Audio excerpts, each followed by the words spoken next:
가 된 이유가 여기 있다는 것이죠. 이를 우리가 문자화 된다는 것은 지금으로부터 2400년 전에 2300년 전에 우리가 그 북방실담자의 천상체의 자모가 50자가 만들어지면서 이것을 파티니의 그 문법 체계로 정리하였다는 것이죠.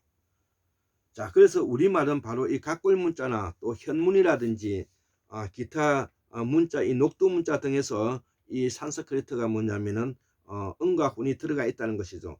그래서 이 문자만 다를 뿐 은과 훈은 같다는 것이죠. 이를 우리는 향찰 이두라고도 하고 청나라 시대의 오체문감을 이를 두고 한다는 것이죠. 하는 말이다 이거죠. 그래서 육체문감을 뭐냐면은 오이라트 문자까지 포함하면 이제 육체 문자가 되는데, 이것을 뭐냐면 지금 스페인에 있는 그 고서 선생님이 집중적으로 지금 연구하고 있다는 것입니다.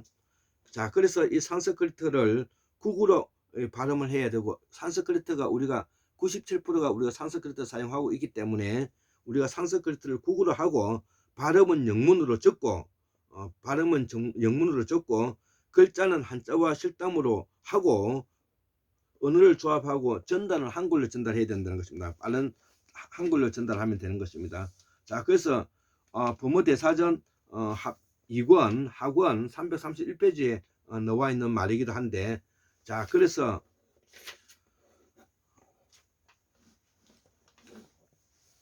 이 331페이지에 나와 있는 말입니다. 331페이지 예, 331페이지에 나와 있는 내용을 제가 적어 본 겁니다. 자, 우리가 지금 이제 약 2500년 동안에 최고의 뭐냐면은 보살이 탄생했죠. 그게 누구냐면 시다르타라는 사람입니다. 일명 우리가 부처라고도 하죠. 부처. 그래서 이 석가모니 보살님, 저는 부처 사상을 받아들이지 않는다기보다도 부처 사상보다는 이 보살 사상으로 이해하기 때문에 석가모니께서도 이 보살 선생이죠. 보살님이죠. 자, 그래서 석가모니 보살님은 깨침을 이룬 후에 이것을 뭐냐 우리 산스크리트로 PARA VRITA 빨아버렸다. 우리말로 빨아버렸다는 말이 있잖아요. 우리가 애기가 젖을 빨아먹다는 것을 빨아먹었다 그러잖아요. 그래서 우리가 뭐냐면은 어떤 사랑하는 사람을 아주 적극적으로 뭐냐면은 빨아버렸다 이런 말을 하잖아요. 빨아버렸다 이런 말을 하잖아요. 그래서 이 우리말 빨아먹다는 빨아버렸다, 빨아버렸다 이 말을 이해하지 않고서는 불교를 이해할 수가 없다는 것입니다. 그러면 이거를 우리가 의역을 하면 그러면 왜 애기가 엄마의 젖을 빨아먹습니까? 그 빨아먹는 것은 애기가 엄마의 젖을 빨아먹는다는 것은 생명을 유지하기 위한 것이고, 생명을 생사의 문제를 뭐냐면 적극적으로 관철시키기 위해서 엄마의 젖을 빨아먹는 것이잖아요. 이것을 뭐냐면은 우리가 불교에서는 어떻게 표현을 하냐면 이렇게 적고 있습니다. 진리의 젖을 빨아마시고 육체, 육신과 영혼을 마음이라 그러죠.가 지혜가 잘 자라게 한다는 뜻이다. 이렇게 이제 해석을 하고 있는 것이다. 쉽게 말하면은 엄마의 젖을 빨아먹음으로써 아기가 뭐냐면은 생명을 유지시켜 갈 수가 있다. 이것이 뭐냐면은 우리가 보살 행위다. 이렇게 이제 이야기하면 되는 것입니다. 자, 이 거창하게 말하면 진리의 젖을 빨아마시고 육신과 영혼의 지혜가 잘 자라게 한다는 뜻이 이렇게 적고 있다는 것이죠. 그래서 우리말 빨아버렸다는 것이 빨아버렸다. 자, 그래서 이거를 빨아버렸다는 것을 우리가 한자로 번역한 것이 이게 뭐냐면 초전법륜이라고 해요. 초전법륜. 예, 초전법륜 옳지 않은 한역이라는 것을, 초전법륜은 이런 해석을 하게 되는가. 불교가 뭐냐면은 살아있는 그 종교가 되지 않고 문자 권력을 가지고 있는 그 산중의 권력자가 되는 이유가 그래서 되는 것입니다. 그래서 이 보살은 불교는 최고 경지는 바로 수행을 하는 것이죠. 수행. 이걸 명상이라 그러는데 이 우리가 불교가 만들어진 그 지역에서는 바로 뭐냐 사문이라 해가지고 수행과 명상을 주로 하는 것을 우리가 사문이라 하고, 브라만교의 제사 양식과 천문학을 정확하게 뭐 과학적으로 하는 것을 그걸 바라문이라 그럽니다. 그래서 인도에서 바라문 계급과 사문은 다른 것입니다. 바라문은 제1계급인 브라만교의 1계급이고 제사장 계급이고, 그 다음에 이 명상을 하고 수행을 하고 하는 사문들은 군사 왕계급에 들어가는 사람들입니다. 그래서 이 석가모니는 브라만과 본토와 섞인 그 2계급이다. 이렇게 이제 이해하시면 됩니다. 우리는 일명은 이제 왕과 왕족이라 말하긴 하지만 엄밀히 말하면 그렇다는 것이죠. 그래서 이 브라만교를 바로 우리말 불다에서 나온 것이죠. 우리말 불다에서 나왔기 때문에 이걸 뭐냐면 우리가 한자로 번역하면 풍교가 되는 것입니다. 자, 그래서 우리가 어떤 일을 하다가 바깥에 자전거를 타고 제가 나가게 되면 어디 나가느냐고 물으면 저는 바람 쐬러 간다 그러죠. 바람 쐬러 간다. 예, 그 다음에 바람 쐬러 간다는 것은 내가 생명을 좀 더 허파를 정화시키기 위해서 맑은 공기를 쐬러 바깥으로 나간다는 걸 우리가 바람 쐬러 간다 그러잖아요. 들판에 나간다는 말이 되겠죠. 예, 왜냐하면 들판은 바로 태양이 햇살이 모이는 곳이어서 생명이 시작되는 곳이잖아요. 자, 그래서 우리가 이 산스크리트를 알지 않으면, 우리말의 어원을 알지 않으면 이렇게 풍요로운 어떤 생각을 만들어낼 수가 없는 것입니다. 자, 그리고 두 번째 예로서 뭐냐면 우리가 그 옷을 아주 빼입고 뭐냐면은 어디 살랑살랑 뭐냐면 나갈 때 야 너 어디 갔냐 이렇게 물으면 나 바람 쐬러 간다 그러죠. 바람 쐬러 간다는 것은 뭐냐면은 여자를 만나러 간다는 말이 되는 거죠. 여자를 만나면 어떤 일이 일어나죠? 바로 생명을 만들게 되죠. 즉 연애하러 간다는 말이 되는 것입니다. 우리가 지금 쓰고 있는 말이 바로 그런 말을 우리가 알아야만이 이 뜻의 깊은 말을 알 수가 있지 않겠습니까? 그러니까 이 어원 공부를 안 하고서는 안 된다는 것이죠. 어원 공부를 그렇기 때문에 제가 이 서양 철학인 칸트 철학만 읽어가지고는 안 된다는 것입니다. 그러면 을과 혼이 빠진 철학이 되는 것입니다. 을과 혼이 빠진 철학은 깊이가 없게 되고 그것은 앞으로 뭐냐면은 부작용이 일어나게 되어 있는 것입니다. 왜? 인간이 가지고 있는 깊은 사유의 체계를 정돈하지 못하고 있기 때문에 그런 것입니다. 그래서 제가 제목을 어떻게 붙였습니까? 보살사상은 인간의 존엄성이다. 칸트 순수이상 비판과 실존주의는 환구의 정통사상이다 그러지 않습니까? 이게 보살사상에서 나왔다는 것이죠. 자, 그래서 이 초전법륜이라고 이렇게 한자로 번역해 놓으면 이 한자 자체도 어렵지만 이것이 불교사상하고 보살사상하고는 전혀 다른 길로 세버리고 만다는 것입니다. 자, 그래서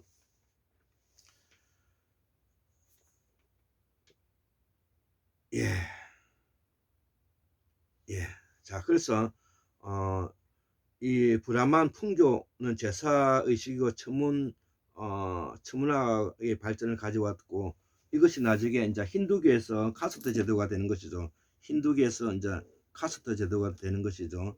예, 카스트 제도. 힌두교. 예. 자, 그래서 우리는 지금 이제 이 카스트 제도 힌두교를 말하려고 하는 것이 아니고요. 브라만교를 말하려고 하는 것이 아니라 우리는 지금 이 군사 왕계급인 이 보살 다름을 불교의 최고 경지에 대해서 지금 이야기하고 있는 것입니다. 제가 이렇게 적었습니다. 자, 적은 것을 읽어보면 더 이제 정리가 되어 있겠죠. 자, 그래서 이 보살사상은 최고의 경지는 수행을 통해서 생사일념, 죽고 사는 인류의 문제를 진리를 실현할 수가 있다는 것이죠. 그래서 이 마음을 닦으면 사천왕문을 자유자재로 넘나들 수 있다는 거죠. 사천왕문은 바로 불교에서 내세우는 말인데요. 어떤 경계가 있다는 것이죠. 자, 그래서 사천왕문을 자유자재로 넘나들 수 있다는 뜻이다. 이 말 자체가 바로 매우 추상적인 내용이기도 하고, 불교는 감성에 호소하면 즉 지혜, 사천왕문, 이 지혜를 말하는데 턱을 넘지 못하고 감성을 호소하게 되면은 지혜의 사천왕무의 턱을 넘지 못한다고 이미 고정되어 있지 않습니까? 자, 그런데 여기에서도 바로 불교의 어폐가 있는 것입니다. 감성은 이성작용을 통해서 일어나는 일인 것입니다. 그렇기 때문에 감성과 감정은 이성보다도 뭔가가 지혜의 문을 넘지 못한다고 하는 이 착각에 빠지면 아니 되는 것입니다. 이런 것도 지금 이제 불교 오류가 지금 이제 여기에서도 나타나고 있지 않습니까? 자, 그래서 이 불교는 이제는 버려야 되는 것입니다. 보살사상으로 가야 되는 것이고요. 그래서 이 보살사상은 불교와 결별할 때가 왔다, 이렇게 제가 표현하는 것입니다. 그래서 온갖 탐진치, 즉 욕심과 욕망을 벗어나지 못하기는 뭐 벗어나지 못합니까? 자기가 가지고 있는 번뇌를 떼어버리면 그것이 이제 되는 것인데, 그 번뇌를 떼어버리지 못하기 때문에 출가한다는 말을 하는 것입니다. 그래서 출가한다는 말은 뭐냐면은 우리 보살사상에서는 나의 가지고 있는 망상과 망념을 고민을 떨쳐버리기 위해서 집을 나선다는 것이지, 집을 완전히 벗어나가지고 부모 자식을 버린다는 뜻이 아닌 것입니다. 이것을 뭐냐면은 불교에서는 부모 자식을 버리고, 이걸 지금 이제 이 책이 뭐냐면은 제가 찾아놨는데 191페이지를 보면 어떻게 적어놨냐면, 보면 출가를 어떻게 적어놨느냐면, 출가라고 하는 것은 안으로는 부모의 사랑을 사양하고 밖으로는 관직의 영예를 버리고 뜻으로는 무상보리를 구하여 생사의 고해를 벗어날 수 있기를 바란다. 그러므로 조정의 의복을 버리고 복준의 옷을 입는다. 도를 행하여 사언에 보답하고 덕을 세워 삼류에 이바지한다. 이것이 출가의 대의다. 이거는 개쓰레기 같은 말인 것입니다. 이런 학문을 하게 되면은 이게 산중의 권력자가 되고, 이것이 바로 뭐냐면은 문자 권력을 누리는 이 피라미드형 권력자가 되는 것, 이런 것을 타파해야 되는 것이 바로 보살사상으로 복원해야 된다는 것입니다. 이 뭡니까? 출가라고 하는 것은 안으로는 부모 자식을 사양하고, 어떻게 부모와 자식 간을 버릴 수가 있나요? 부모와 자식 간은 천륜이기 때문에 버릴 수가 없고요. 관직의 영예를 버리고, 관직을 얻고 안 얻고는 내가 뭐냐면은 나라의 부름을 받아서 나라의 큰 일을 위해서 해볼 수 있으면 부름을 따르는 것이고요. 그에 못 미치면 그저 평범하게 사는 것입니다. 무상보리, 지혜라는 것이 뭐가 지혜입니까? 지혜라는 것은 일상의 삶을 살아가면서 자기의 스스로 부끄러움이 없는 삶을 살아가는 바로 보살사상을 가질 때 그게 무상보리가 되는 것입니다. 생사의 고리를 벗어날 수 없다. 생사가 뭘 벗어날 수 없어요. 생사라는 것은 자연을 받아들이면서 자연의 이치대로 뭐냐면 살아가면 될 것을, 조정의 의복을 버리고, 조정의 의복을 버리면 뭐냐면은 자기는 어디에서 살고 있는 것입니까? 국가에 뭐냐면은 어려움이 있을 때는 우리가 호국불교가 그래서 나오긴 했지만, 우리가 조정의 의복을 버리고 조정의 의복을 필요로 하면 가야죠. 그래서 이 복전에 올리는, 복전은 불교를 특화시켜 가지고 불교를 뭐냐면은 권력화시킨 것이고, 도를 행하여 사안에 보답하고 덕을 세워 삼류 이바지한다. 이런 것은 바로 군사계급인 왕의 계급체제와 그다음에 문자 권력을 가지고 있는 중과 선비들이 결탁해서 그들이 이중체제로서 뭐냐면은 진저왕건국가를 3000년 이상 누려왔던 그들이 뭐냐면은 꿈과 희망이고 사기인 것입니다. 자, 그래서 이런 뜻은 우리가 뭐냐면은 사양해야 되고, 이거는 척결해야 됩니다. 그래서 이러한 아까 사천왕문은 바로 지혜를 벗어날 수 없다는 이런 이야기였잖아요. 이 말은 모두 추상적이다 이거죠. 그래서 이 보살사상은 엄마의 젖을 빨아버렸다는 뜻으로서 생과 사의 젖을 빨아먹으면서 성장의 발판을 마련하였고 지혜와 진리의 이치를 달성했다는 뜻이다 이거죠. 생사의 이치를 이해하게 되었다. 이런 이야기거든. 인간은 이미 태어나면서 진리와 지혜와 사천왕문의 벽을 이미 넘을 수 있다는 것이죠. 이것이 바로 뭐냐면은 실존주의에서 말하고 있는, 바로 칸트가 말하고 있는 이성이라는 것이죠.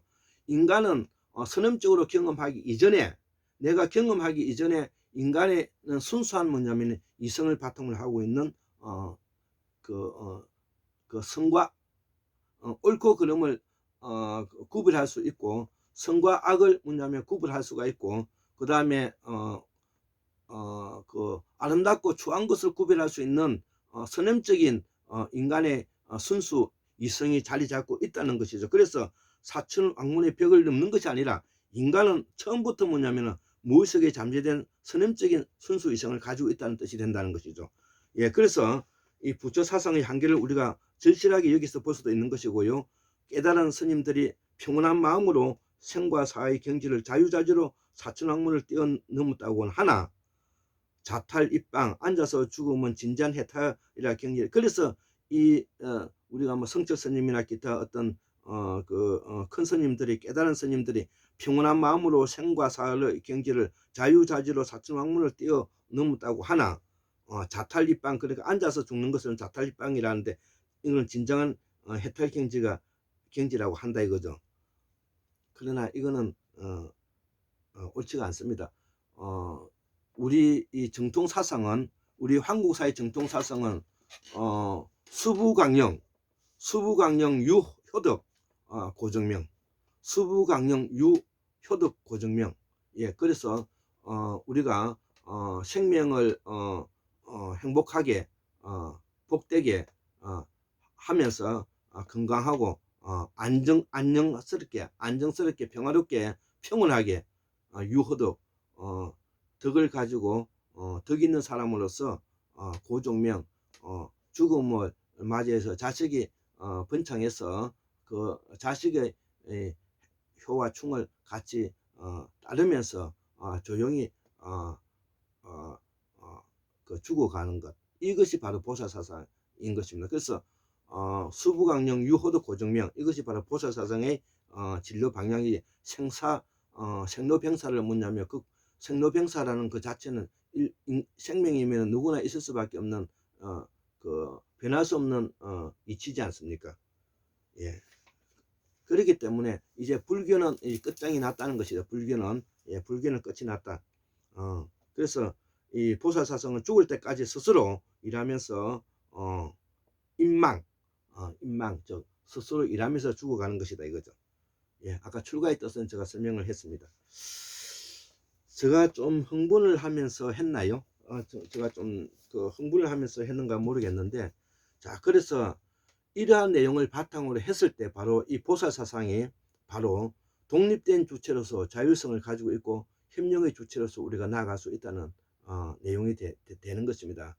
자, 그래서 이 우리가 그동안에 수직적 리더십, 즉 다시면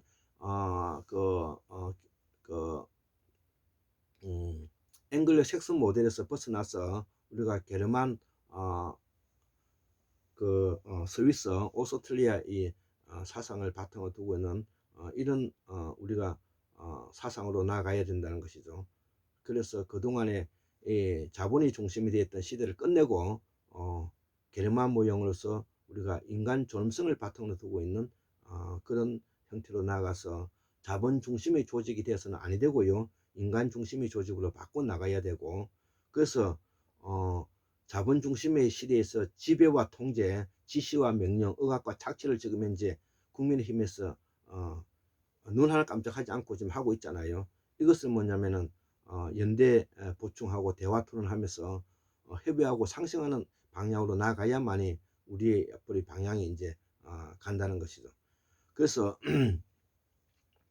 칸트의 인간관에서 너무나 멋진 말이 있기 때문에 다시 한번 제가 말씀을 드리겠습니다. 인간의 이성은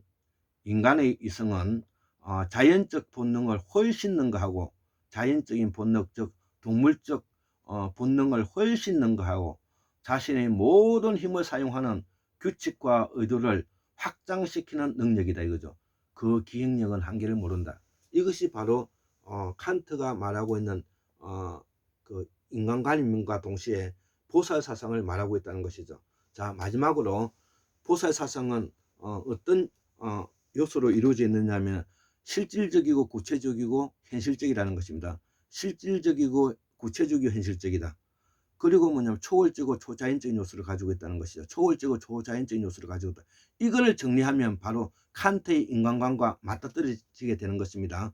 자, 인간의 이성은 자연적 본능을 훨씬 능가하여 자연적 본능을 훨씬 능가한 들이 초월적이라는 능력이잖아요. 초월적인 능력이라는 자신의 모든 힘을 사용하는 규칙과 의도를 확장시키는 능력이고 그 기획력에는 한계를 모른다. 예, 예, 오늘 강의를 마치도록 하겠습니다. 예, 감사합니다.